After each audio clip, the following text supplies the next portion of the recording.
What's going on, you guys? Jay here and welcome back to the channel. So it's been a while since my last video, and honestly I've just taken a step back at the moment to assess the situation and really watch what everybody else is doing, how they're reacting to this delisting, and how they're really preparing for the future of the LUNC blockchain. Something I'm seeing more often as we're beginning to progress is this very self-centered behavior, this I must grab everything before the chain itself is in fact destroyed. Well, that is not going to be happening on my watch. And again, we're seeing crap news articles circulating around when we've got a rather dire situation playing out at the moment, and it could be as simple as just reclassifying the coin and doing the work with the exchanges, building up neutral connections, and really trying to ensure we don't lose one of the assets inside our ecosystem that's so vital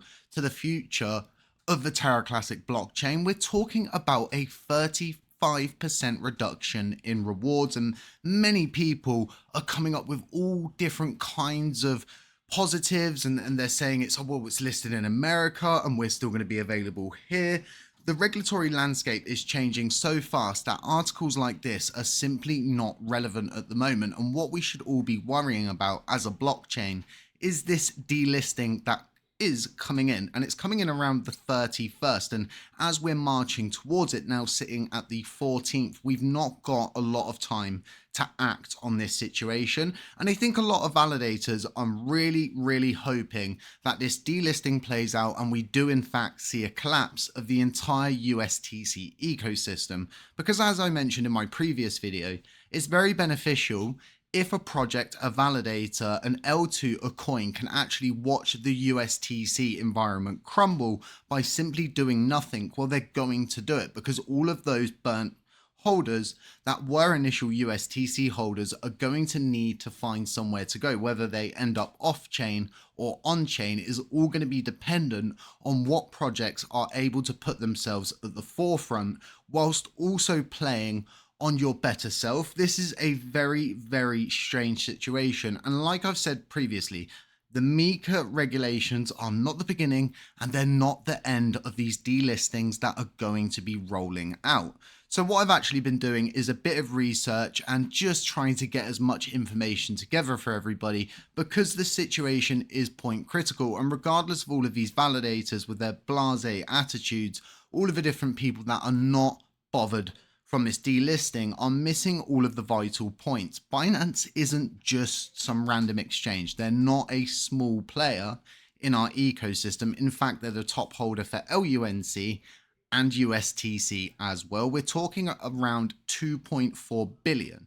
Now, there's always been the argument back and forth, it's users' funds. No, it's Binance funds. No, it's users' funds. It's Binance funds. We better hope that the majority of this is actually Binance's funds, because they more or less have a reputation to uphold. If they do, in fact, begin to sell the majority of this 2.4 billion, it's not going to go down well for them with news articles. It's negative energy, and people are more likely to pick up on the negatives than they are the positives.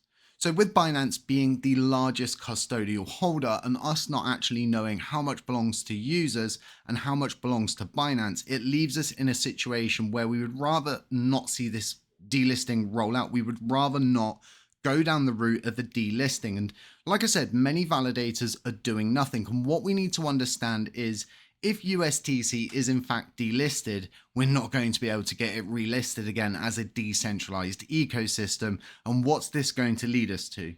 It's going to lead to a centralized body trying to take control of USTC in some way, shape, or form. And if they don't attempt to do that, the likelihood is they're going to provide you with a new coin, a new experience, something similar to USTC that is probably being advertised as some kind of savior. You know, don't worry about USTC. This coin's the one you want to be involved in.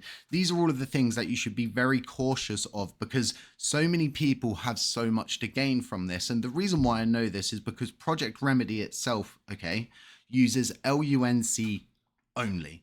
It doesn't use or utilize USTC. So is it more beneficial for me to have an ecosystem that only utilizes LUNC, which our project only uses? Or is it more beneficial for me to have these two assets floating about and us not seeing any revenue from USTC, you've already guessed it.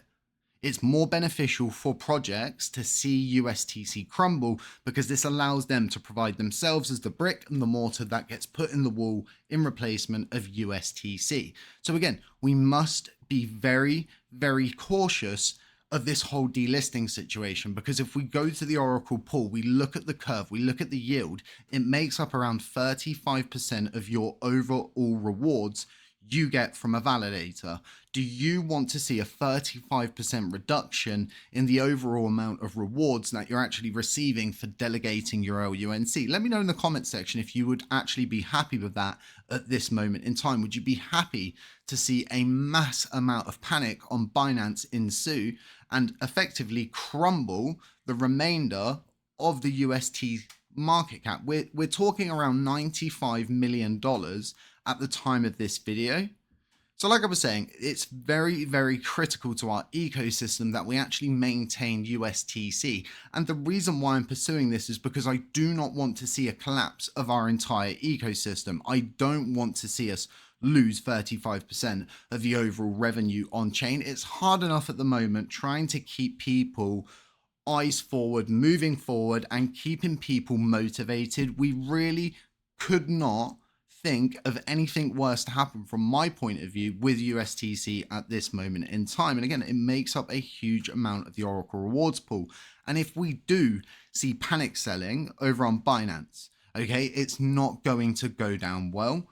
What a lot of validators and projects are saying, well, you know, it's only the European market, you guys. It's just the EU market. What's the big deal? It's just Binance. Okay, so we've distinguished that Binance is in fact the largest custodial holder, and we could see panic selling from users on the delisting. And then we could also see Binance maybe offload some of their assets. We simply don't know at this moment in time. It's a very unusual situation to be in, but we can act on it.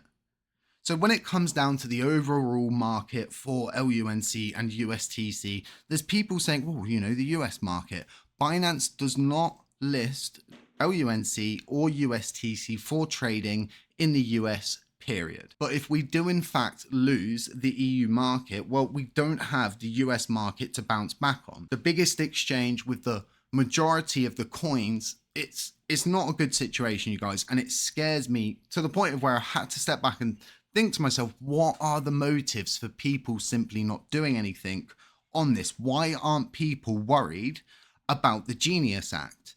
The US is moving very fast, and like I said, this doesn't begin or end with MiCA regulations. In fact, it goes further. It's not going to begin or end with delistings on Binance. This is going to roll out on a global scale as they bring that regulatory landscape closer and closer, and they narrow the pipe for stable coins. We saw today the XRP community are actually quite vibrant about the stablecoin situation, but Brad Garlinghouse himself actually tweeted out saying big moves coming for stablecoins. And this is because of the Genius Act. And what this is going to do is the exact same thing that MiCA did to stablecoins, but worse. You can only launch a stablecoin if you're regulated, if you've got licenses, if you're in a certain position. So this changing regulatory landscape is going to have a drastic effect on our ecosystem. And all we need to do is act as a decentralized community. And people are like, what will we do? How will we do it? The same way we got Binance to burn, the same way we've done everything as a decentralized community. I do not want to see someone use or utilize this narrative, this backstab from Binance, so to speak, them knowing it's not an algorithmic stablecoin, knowing it's not a stablecoin. It really does open up the floor for a centralized body to come in and represent USTC, to take control of USTC. Because we're decentralized, we don't have a central point of authority. So it really does become a situation where you would rather simply not see the delisting rollout. So as you saw from that article, the Genius Act has cleared the Senate Banking Committee, and this is crucial because the bill is going to be debated and then it will be voted on by full in the Senate. And if it passes with the simple majority, it's going to move to the House. And then the House has to approve an identical version of the bill. And if there's differences, they're going to have to figure out the discrepancies and probably reconcile them.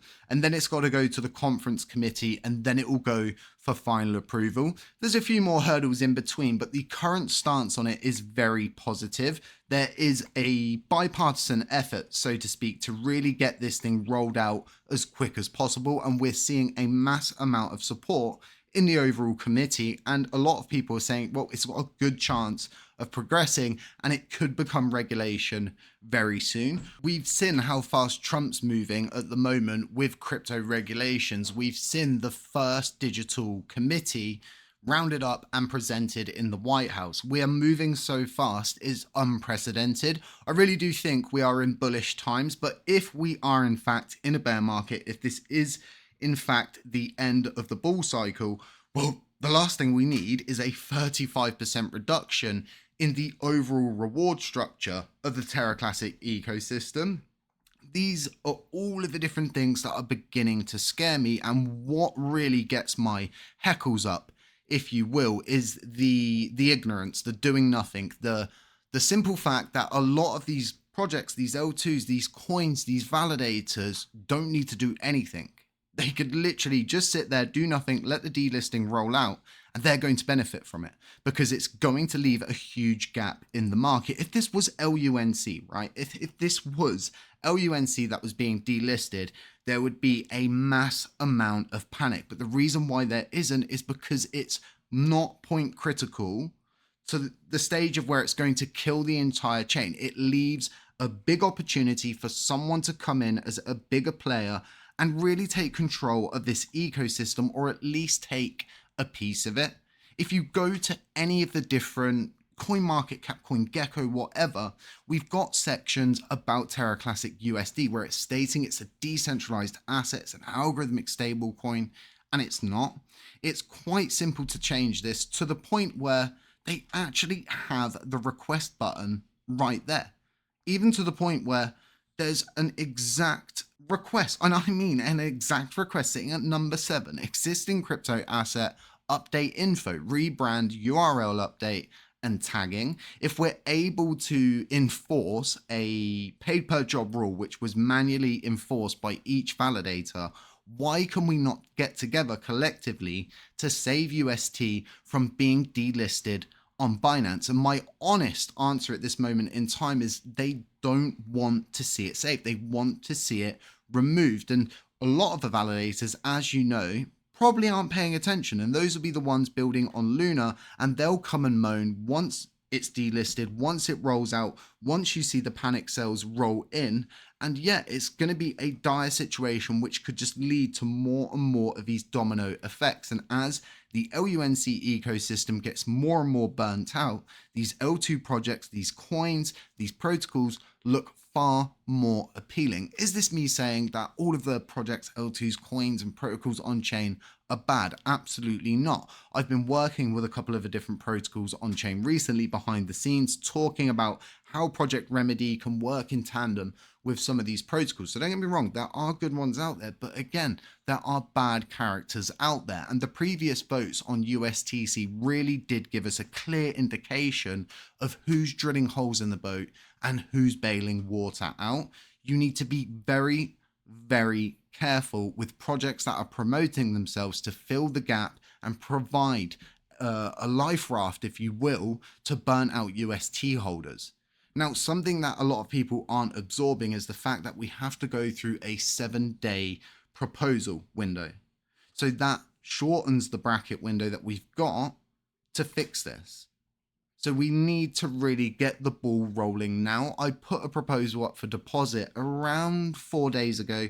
I'm going to put the rest of the deposit in as soon as the endpoints are not being attacked or not malfunctioning or not overloading. I'm going to be working on a video to explain that to everybody because it's a bit peculiar that we're at point critical and suddenly the public endpoints have gone down. So yeah, keep an eye out for that video, guys. And aside that, that's all I've really got for you for now. I just wanted to relay my thoughts to you, let you know how I feel, how I'm thinking, what I think the motivation is, and why we're simply seeing a very, very blasé attitude to a major delisting on the largest CEX, being the largest custodial holder of USTC. It's not going to end well if we simply do nothing, but if we go for a reclassification, right? If we actually look at this thing and go past the face value and say, well, yeah, we've put meme coin in there, but essentially all we're doing is changing the paint. We're changing the description. USTC will still remain as it is, a speculative asset. If you don't want to call it a meme coin, don't call it a meme coin, but let's not sit here and do nothing. But let me know what you guys think about it. Sorry for the extra long videos recently, guys. A lot of thoughts, trying to convey everything down to you. And aside that, just stay safe, stay humble, stay aware. And as always, you guys, I'm going to be here supporting the LUNC chain, letting you guys know of the pitfalls that I think other players in the space are digging for users, holders, and delegates to really fall into. But yeah, stay safe, stay humble, stay aware. Catch you next one.